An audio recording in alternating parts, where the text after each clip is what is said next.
Namaskar. How are you? I'm fine, thank you. Okay. I'll start with the first question. Would you please brief us on the background of CFS and its main objective? In the first instance, I'll wish to thank you and Optician India for having me here to talk about ophthalmology, Centre for Sight, optical business, etc. As regards your first question, I think Centre for Sight was founded in 1996. I am an alumnus of the All India Institute of Medical Sciences, where I spent about 20 years, first as a undergraduate student, then as a postgraduate, then as a senior resident, then as a faculty. And I put in my papers in the year 1996. So Centre for Sight was born at that particular time, which is 15th of March, 1996. So we'll be completing pretty soon our 25 years. Now, Centre for Sight was essentially set up to have a corporate-backed center of excellence within ophthalmology. What was very, very important is that except for the government sector, you did not have super specialized eye care that was available under one roof in the northern India's area. If you look at South India, you had facilities like an LV Prasad or a Shankar Netralaya or an Arvind Eye Care, but they were largely in the NGO space. So we did not have any significant presence of a private player giving excellent cutting edge technology, all kinds of ophthalmic care, and also at an affordable price to the people at large. The largest centers in the North India are essentially controlled by the government. So you have the Dr. Rajendra Prasad Center in All India Institute, where I have done my learning of ophthalmology. You have PGI, you have Guru Nanak Eye Center, but they are all government controlled.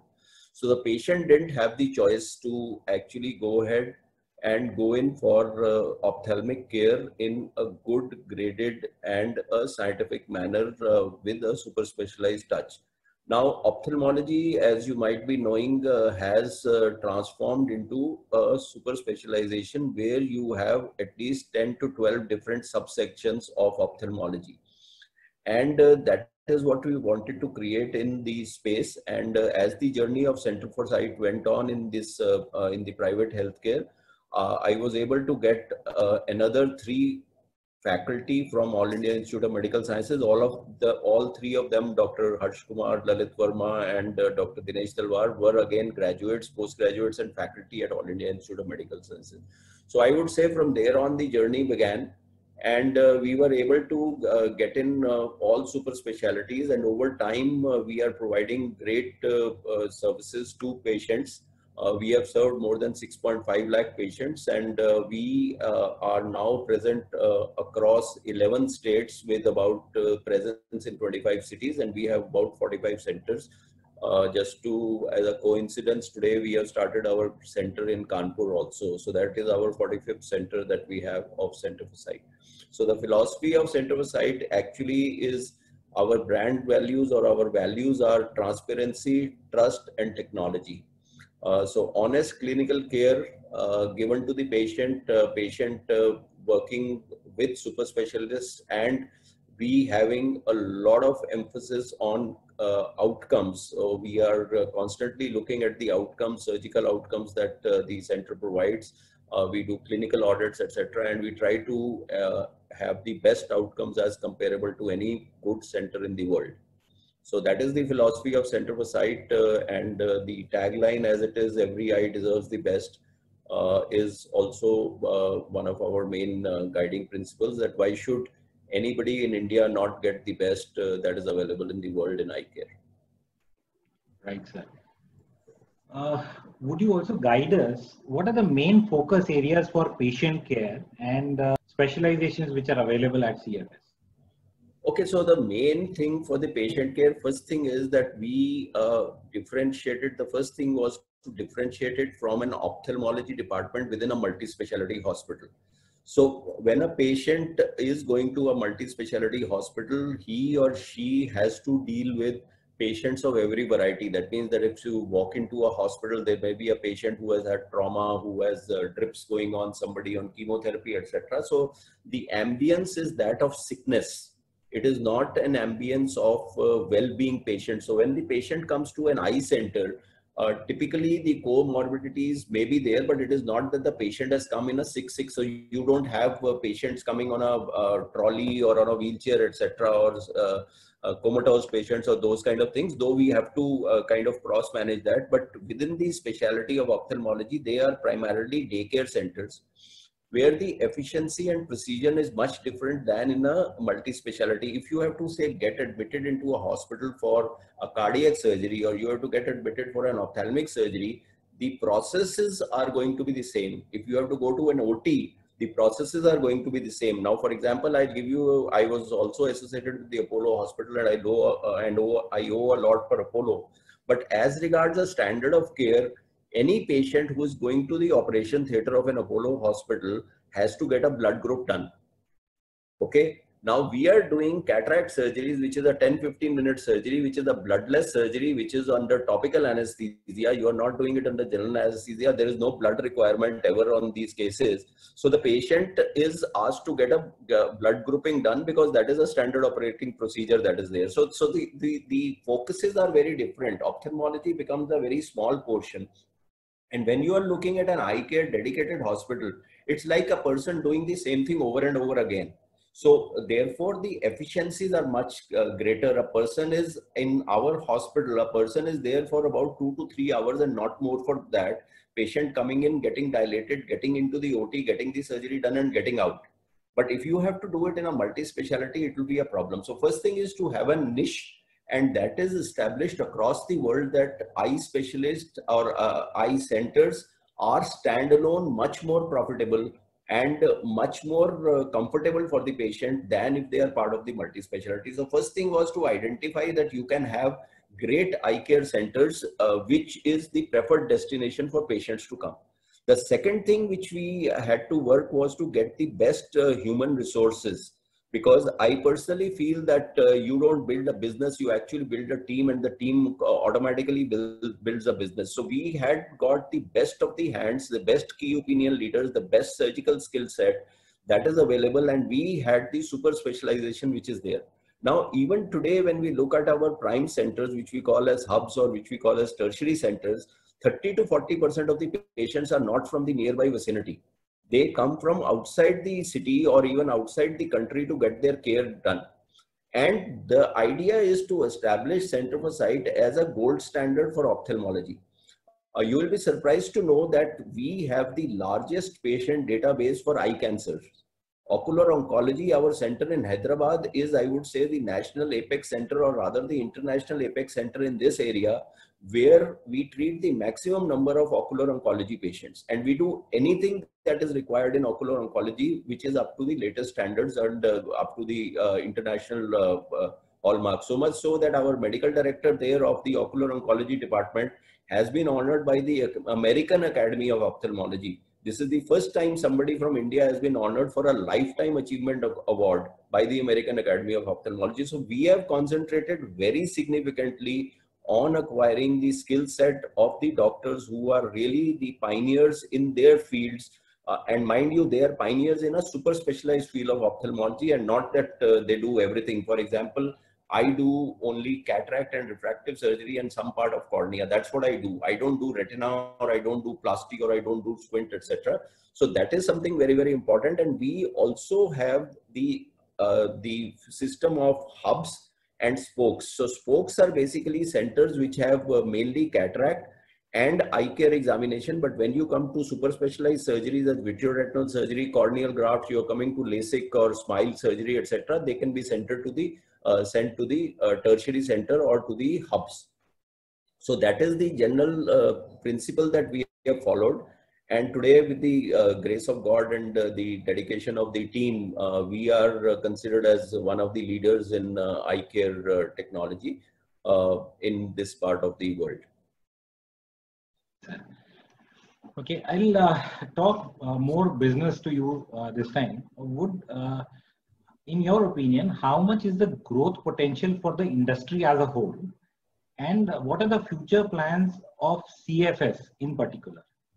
Okay, so basically, if you're talking business, what I will just say is that we were the darling of investors. iCare was the darling of investors till a couple of years ago, till one of the largest chain actually tanked.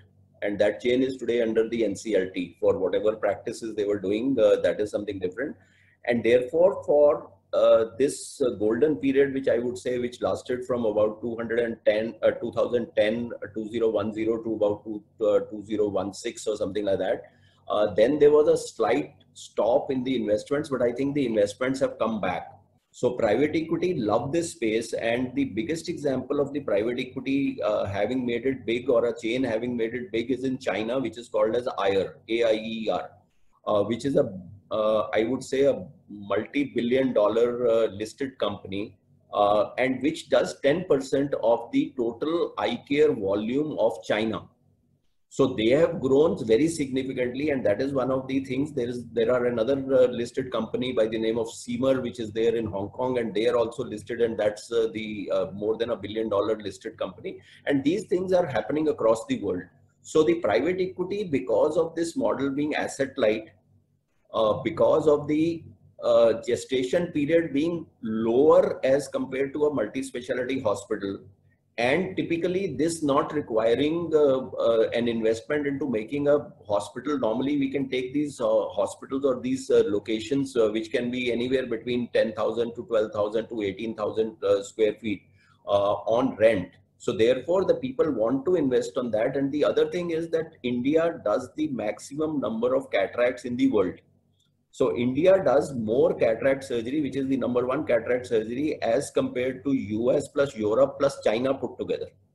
Okay, so that is something that the numbers are not less, the demographics are changing, and now the new thing that is coming in is refractive surgery, that is the need for removal of glasses. And the third thing is that we are having also an aging population, where you have India being the diabetic capital of the world. You have a lot of diabetics, and there is diabetic retinopathy, etc., which is there. So you have a large mass of patients who are suffering from diabetic retinopathy, and then there is the age-related macular degeneration. So these are the things which have grown. And what has also happened is that one thing which is important in ophthalmology is that if you have proper imaging devices, you can actually see all the parts of the eye by focusing mechanisms, and therefore targeted treatment for these areas through lasers is very, very effective in ophthalmology. So in ophthalmology, there are more than a dozen different type of lasers that can work on different parts of the eye to deliver different results. So accuracy, precision is something which is very, very important. Now the other thing is that you don't need overnight stay, and the time that is taken for the surgery is limited. That means 10 minutes, 15 minutes, 20 minutes. And because of the technology that is there and the precise outcomes, the charges are reasonable, and therefore the ROCE is reasonable. The growth potential in ophthalmology by various sources is supposed to be 5 to 6% higher than the growth potential that you have in healthcare. So that is what is, but on the flip side, during COVID, I think we have been hit the maximum, because majority of our surgeries are elective surgeries and patients have postponed it. So from a growth potential, I think ophthalmology is something where a lot of people are interested in investing. The ROCEs are pretty good, but the only thing is that not everybody is successful. There are failures that have happened, and one of the largest chains failed. But there are at present 5-6 chains which have been funded by private equities, which are there in the Indian firmament of ophthalmology. So overall, I think the future is going to be, I don't know how we come out of the COVID, how long it takes, but I think after that, the growth potential is possibly there, and there is a lot of consolidation that is likely to happen in the industry. What about the facility at Dwarka? We have come to know that it's the largest such facility in north of India. Yes, so the facility at Dwarka is, we took this from DDA. This plot is close to 3,000 square yards in an open auction, and this is facility directly meant for the healthcare. And this is the largest facility that we have, which has close to more than 20 examination rooms. It has about 8 operation theaters and 1 casualty operation theater. So if you look at in the private healthcare, this is the largest facility that is there. I would say maybe almost across India or something, but you have in the Government health space, you have in the NGO space where you have facilities of this size or maybe larger than this. But I think we have made a large facility, and when we were doing this at that particular times, this was the big elephant in the room as regards the investors. That will this be giving you the adequate return on capital employed, etc., etc. But I think that has been proven. This is my fastest growing center of Center for Sight, and I think it matters if you give everything under one roof to the patient, and the patient understands that there are a good amount of patient flow. The doctors are experienced and they have all the technology. I think it works. So Dwarka was a new subsidy that that has developed. I would say a subsidy that has developed within Delhi, and it has a lot of population, which is maybe about 20 lakhs, 15 to 20 lakhs in that area. And the thing is, it is close to the airport, and it also helps in the patients from overseas coming and getting their treatment, as also from outside Delhi coming and getting their treatment done. But I think it is one of the larger facilities that is there available in India, and I think it is serving a great purpose because we have NDCFS Foundation, which is looking after the charitable wing or the low-cost wing of this facility. Because the space is large, therefore we can have separate entrances or separate sections for patients who wish to pay less or patients who wish to pay more. So there is a cross-subsidization model also that is there, that the paying patients to some extent also subsidize the non-paying patients, and we do about 15 to 20% of our work which is done in the charitable segment or the New Delhi Center for Sight Foundation category. Just to add, we have added a research wing here, which Center for Sight was lacking. So we have today the facility for training fellows. We are training, doing internship for optometrists, and we are doing a lot of research, cutting edge research, which is, I would say we are involved with a cutting edge research, which is the only center in the world for a multinational global company that we are doing the research here. So overall, I think it has brought a lot of depth, a lot of strength into the Center for Sight group, and made it into a more composite and a more preferred eye care provider, along with doing academics, research, and clinical work. Right. Another question is, why is there a need for dispensing at your facilities, and for eyewear especially, and what are the related challenges you are facing? Okay, so basically when you are looking at a patient coming into your facility, you have to look as a patient, as an individual, as in a composite manner. So typically what used to happen is that an ophthalmologist and the optometrist working with the ophthalmologist would examine a patient, would find out whether there is a disease entity in the patient, whether patient has cataract or a retinal problem or a glaucoma, etc., etc. And if the patient required glasses, we would just prescribe the glasses, and the patient would go out and then get a glass prescription. So the patient today wants to have the comfort. The patient wants to have the assurance of quality, and the patient also wants individualized, customized care. So what was very, very important is that if I have seen a patient and I realize that a patient has an irregular cornea, and the patient is not suitable for a glass, or the glass is going to give subliminal vision to that patient, and a rigid gas contact lens is better. So, or if I need a surgery, or I need a laser, a PTK, etc. So you can actually do everything in a composite manner, and it is not that we are sending out a patient for getting the glasses to another place where we have no assurance of the quality of the dispensation that is happening. Often the problem that happens is that if there is some uneasiness of a patient with a glass that has been prescribed, so there are two parts to it. Then there are two pillars. One is that somebody who has made it and somebody who has prescribed it, and these are two different entities. So the blame game kind of starts कि भाई इसने चश्मा ठीक नहीं बनाया या इन्होंने number ठीक नहीं दिया. So if you are working as a composite entity, you will be able to take care of the problems, and you will be able to accept that, okay, this needs tweaking like this needs tweaking like this. The other thing is that there is nobody in Center for Sight who is not trained to prescribe glasses is being done. So often at times in ophthalmology, there is the associated branch, which is the optometrist, who are paramedics and who are very good at their job. They need to do the prescription of the glasses. At times, there may not be trained ophthalmologist or trained optometrist who are doing the prescription and then the dispensing of the glasses. So we thought that because it is totally an allied, and if you have to take care of the entire cosmos of ophthalmology, you should be able to do that. So when we are looking at the entire cosmos of ophthalmology today, so we are looking at medical care of ophthalmology, we are looking at surgical care of ophthalmology, looking at laser care, we are looking at either glasses, we are also dispensing pharmacy products for the ophthalmologists, we are looking at research, we are looking at academics, we are looking at contact lens. And mind you, within the optometry patients, there is the segment of patients who want low vision aids.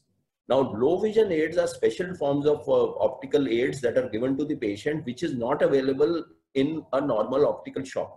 So we prefer to be also able to give the low vision aids to the patient, and we can make the patient understand that you have this disease process and this is the low vision aid that is going to work for you. Often, if you do not have an ophthalmic examination prior to an optical thing, the commonest problem is that a person will go to an optical outlet and will prescribe glasses, but they do not have the talent to diagnose certain diseases. So we are trying to collaborate with optometrists, because now telehealth or teleophthalmology has been legalized by the Medical Council of India. So we are working with optometrists. As All India Ophthalmological Society also, we have found out and we have made the guidelines for how to run an optical dispensing thing during the COVID times. But what we are collaborating with them is, which I think will come to fruition over the next couple of weeks or couple of months at best, that we can tie up with optical people, and once they have patients coming to them and they possibly have a disease, through appliances, we should be able to diagnose whether these people need any surgical intervention or a medical intervention. And then the patient from an optical shop should be referred to an ophthalmologist. So there has to be collaboration. We cannot exist without optometrist, and we cannot exist without optical shop, and they cannot exist without ophthalmologist. So the patient has to get the best. The patient has to get outcomes as per their need. It is not that every patient who comes with diminution of vision just needs a glass change. There would be surgical interventions, etc. So there has to be a collaboration, and we will definitely try to build that collaboration. And having starting the optical segment within Center for Sight is just a way to give good outcomes and a complete eye care to the patient. Right. So how do you go about choosing the right product mix or stocks, and how do you match them with the patient's needs? Okay, so basically there are two types. What we have studied, when you are looking at the optical business, there are two important things. One is actually a fashion statement.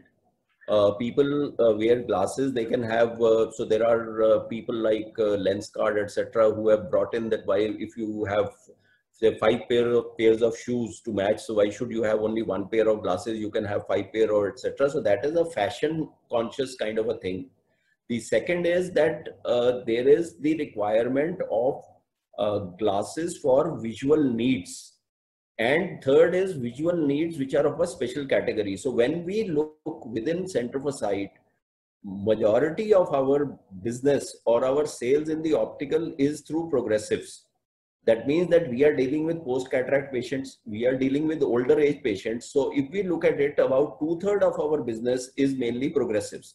But if you go to an optical shop or you look at these chains, it is the reverse. That means that their progressive glasses business is very, very small. So therefore, that is the special need of the patients. We are not catering to brands, to fashion statement to that extent, and we are not pricing it dirt cheap in the sense that we are not into the business of retail and we don't burn money. So therefore, our target audience or our target segment is the age group of 40 plus and young children. Like children who are getting the glasses done for the first time, or they have squint or they have amblyopia, to provide them care. So the fashion conscious patients who are also price conscious may not be our target.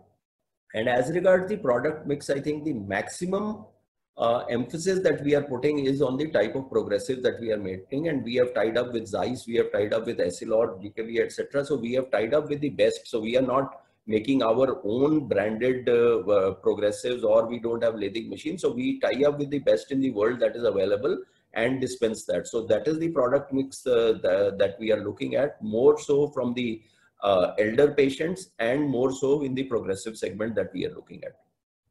Right. Although you have answered my question in your earlier replies, however, I would want you to summarize, what makes your dispensing outlets different from a routine optician? I think the backing of Center for Sight is the most important thing, that trust and having all the equipment to diagnose a patient as to whether the patient needs just an optical care or a contact lens or a laser therapy, or a person needs a surgical intervention or a medical treatment. See, often what I'm just trying to say is that it is not to say that we are better than the others or whatever it is, but if a patient comes to you and a patient comes to you with diminution of vision, the patient could have an age-related macular degeneration, the patient could have a diabetic retinopathy, the patient could have a cataract, or a patient could have a glaucoma. And if any of these are missed and you are not giving the treatment as required early enough, then these at times can become irreversible changes. So it is therefore important that when a patient is getting a prescription of glasses done, he should have a composite eye examination. So I think that is the biggest strength that we have. And if the composite eye examination reveals something else that a normal person who's having a shop outside may not be able to do, he should actually collaborate. The collaborative approach in India is lacking. If you go to US, there is so much of collaboration between an optometrist and an optical shop and an ophthalmologist that they trust each other and they are actually funnels for each other. So it is a two-way relationship that needs to be developed, and I am really wanting to push that very strongly. And if we have to say our ability to give a composite care, so it is the entire cosmos of ophthalmology that we can take care of. I would say that, as people say, from the birth to from the cradle to the grave, you can say. So we are wanting to do everything that is there in ophthalmology, right from when a child is born, whether the child is having retinopathy of prematurity, had more oxygen because the child was premature, or has congenital cataract or NLD block. So we should be able to handle that. When the child grows up, if the child needs glasses, we will do that. If a child needs contact lenses, we will do that. If a child needs LASIK, we will do that. And tomorrow, if the child needs grows up and needs a cataract surgery or develops a glaucoma, so we will be able to do that. So we want to be the providers of the entire firmament of eye care, which includes optical. Optical should not be separated separately from eye care, even though the market of opticals is much bigger than ophthalmology. But I think it is integrated very much, and this integration needs to improve so that the patient gets the best delivery and the patient is not missed out as regards any disease pathology that is there. So I think that is the main intent that Center for Sight is having, that we would wish to have a proper niche space in this ophthalmology arena with opticals as an overlay. Okay, now the main question, as in, most of the people are really wanting to know this, whether CFS is exposed to any digital or online platform. Okay, so we are working on the digital online platform. We are doing teleconsults, and we are doing about, as things stand, as we talk, we are doing about 50 teleconsults a week. That needs to increase. So the platform has been worked upon.